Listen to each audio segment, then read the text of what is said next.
Bonjour à tous, cette nouvelle vidéo s'intitule Ne menez pas le mauvais combat, ne combattez pas sans l'Esprit de Dieu,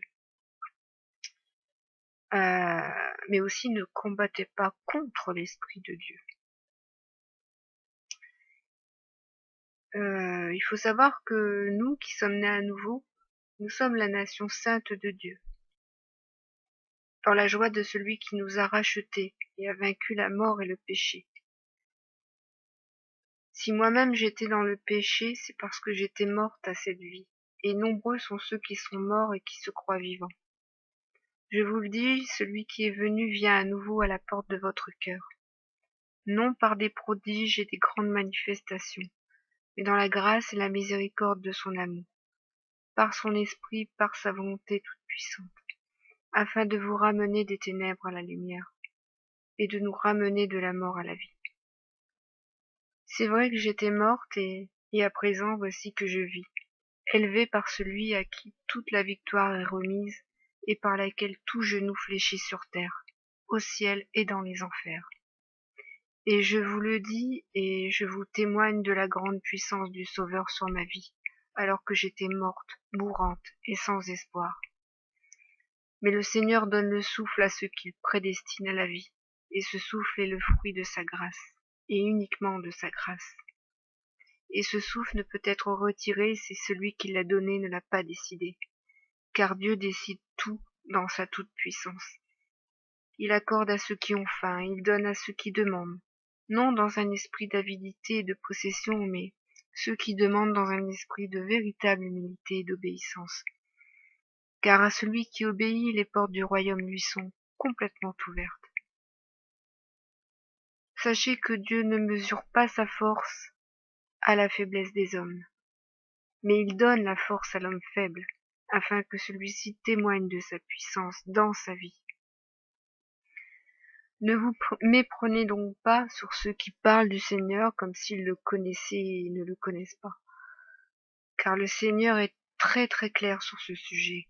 Grand nombre ne le connaissent pas et parlent de lui comme s'ils le connaissaient.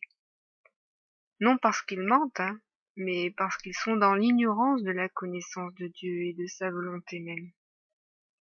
Ils sondent les Écritures, ils étudient les Écritures, ils méditent les Écritures, et ainsi ils croient le connaître, et plus encore.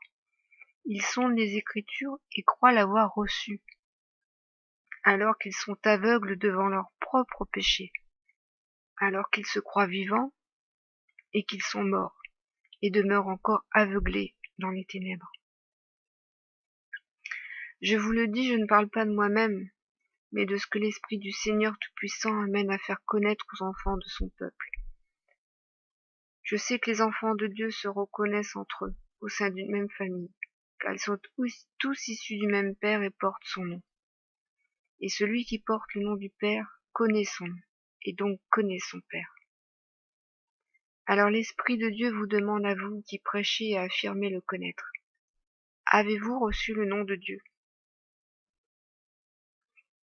Dieu ne dispose pas dans le monde des enseignants, des directeurs, des apôtres, des représentants de sa loi ou de sa parole.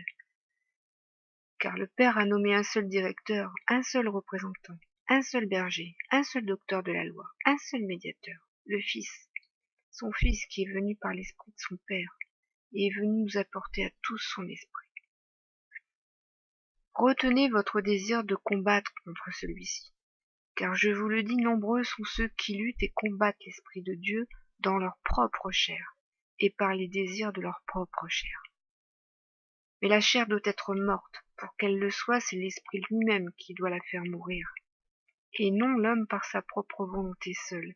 Il ne le pourrait pas, car comment l'homme par sa volonté seule pourrait combattre la mort et en devenir victorieux? Ainsi ceux qui luttent contre leur péché et contre leur chair combattent leur propre folie et leur propre négation de l'Esprit de Dieu. Car qui renie l'Esprit de Dieu renie la vie et côtoie la mort. Et ainsi la mort garde son emprise sur lui.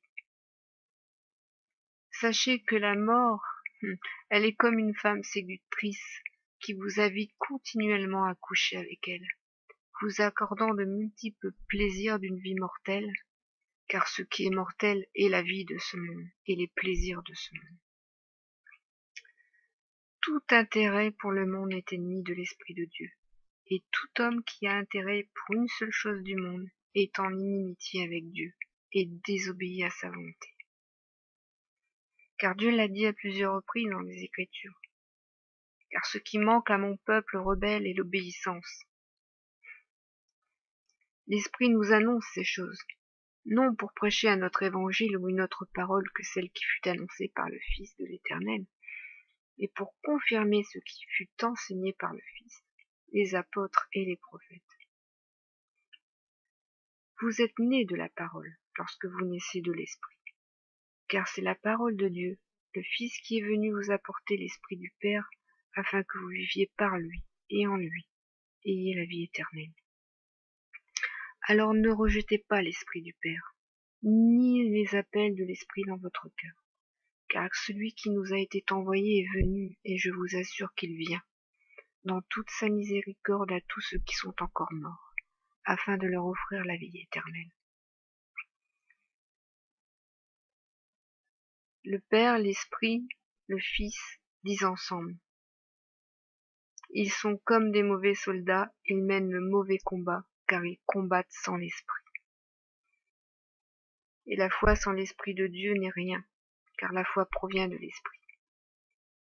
Sachez que la foi est un don de l'Esprit. Il y a une différence entre croire et avoir la foi.